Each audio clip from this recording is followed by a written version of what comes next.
Setelah Kiai Haji Muhammad Abdul Gufron menziarahi makam Syekh Wasil dan Raja Joyoboyo di Kediri, kemudian beliau melangkahkan kakinya menuju kota Blitar. Blitar memang identik dengan sosok sang proklamator Republik Indonesia yaitu Bung Karno sekaligus presiden pertama.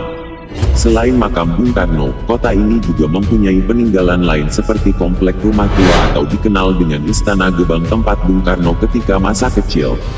Sambil berjalan, beliau berpikir di mana tempat dibesarkannya sang proklamator yang telah mengukir sejarah bahkan sampai dunia internasional. Maka Istana Gebang yang menjadi awal singgah beliau dalam laku lampah dan mencari tahu bagaimana Kusno kecil atau Bung Karno mendapat pelajaran yang luar biasa, bahkan menjadi kebanggaan negeri ini. Lokasi Istana Gebang berada di Jalan Sultan Agung nomor 69 Kelurahan Bendogerit, Kecamatan Sananwetan, Kota Blitar. Jaraknya tidak begitu jauh dari makam Bung Karno. Ketika beliau sampai di Istana Gebang, beliau mendapat cerita penting mengenai Bung Karno. Bung Karno memang pernah tinggal di sini. Banyak riwayat sejarah mengenai beliau, termasuk kenapa nama Kusno diganti dengan Soekarno. Beliau dulu juga pernah tinggal di Kediri, tepatnya di rumah tua berbentuk limasan di kawasan pedesaan Kecamatan Wates, Kabupaten Kediri. Di rumah itu, upacara selamatan penggantian nama Kusno menjadi Soekarno dilangsungkan. Penggantian nama itu merupakan salah satu syarat untuk kesembuhan Kusno kecil yang sakit-sakitan yang saat itu beliau berusia sekitar 1 tahun.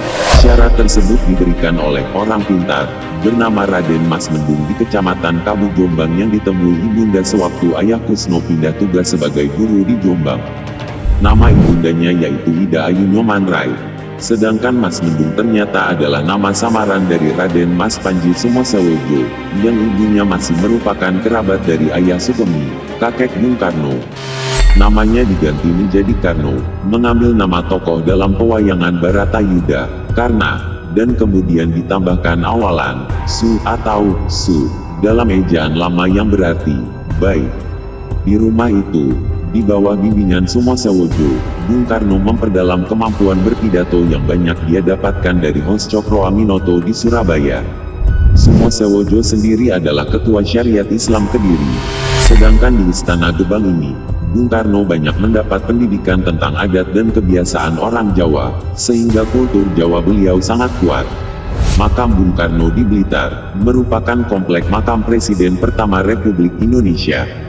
Desain bangunan utama menggunakan arsitektur khas Jawa berupa bangunan joglo yang dikombinasikan dengan atap sisik ikan khas Sunda. Setelah sampai di komplek makam Bung Karno, beliau minta izin untuk melakukan tirakat. Di sini beliau lakukan semalaman hingga subuh. Sebelum menjelang subuh, beliau didatangi oleh orang tua yang menyampaikan, Blitar ini kota kecil tetapi terkenal dari zaman dulu. Mengenai Soekarno, dialah sosok yang mengatur negeri ini dengan menjunjung tinggi nilai norma budaya warisan leluhur. Walau sudah jadi presiden, beliau sangat tajam pada ulama, sehingga ketika ada masalah beliau tak segan-segan sowan pada ulama untuk memohon petunjuk. Termasuk ketika menghadapi agresi Belanda di Surabaya, yang terjadi pada saat itu, ulama dan santri bersatu melawan Belanda yang dikenal dengan Resolusi Jihad tanggal 22 Oktober tahun 1945, sedangkan dalam sejarah dikenal dengan Hari Pahlawan pada tanggal 10 November tahun 1945. Setelah dari makam Bung Karno, pagi harinya beliau pergi ke Pesanggerahan Joyodikdan. Sebuah makam yang membuat merinding orang yang datang berziarah, karena dikenal sangat mistis.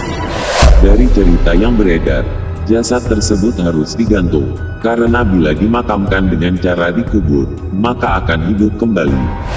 Beliau pun mencari juru kunci sekaligus meminta izin untuk melakukan tirakat. Beliau bertanya kepada juru kunci, benarkah makam Mas Nabeni Bowodiman Joyodikdan seorang pati Blitar dan pemilik ilmu Pancasona itu benar-benar digantung? Menurut juru kunci makam, memang banyak orang yang salah menilai dengan sebutan makam gantung. Banyak juga yang mengira Eyang Joyodikdan dikubur dengan cara digantung karena ajian Pancasona yang dimilikinya. Bagi pemilik ajian Pancasona dipercaya akan membuatnya hidup lagi saat jasadnya menyentuh tanah. Menurut juru kunci, Eyang Joyodikdan dimakamkan layaknya manusia pada umumnya. Sedangkan yang digantung adalah baju kebesaran serta senjatanya. Makam tersebut dibangun pada 11 Ruas 1840 atau tanggal 18 Agustus tahun 1910 Masehi. Juru kunci menambahkan, ajian Pancasona yang dimiliki Eyang Joyodik dan telah diambil gurunya Eyang Imam Sujono atau Eyang Jugo. Lantaran Eyang Joyodik dan pernah meninggal 3 kali dalam sehari. Saat tubuhnya menyentuh tanah beliau hidup kembali. Beliau meninggal di usia 84 tahun ketika sakit. Pada pagi harinya beliau mohon izin pada juru kunci untuk melanjutkan perjalanan ke Gunung Kawi.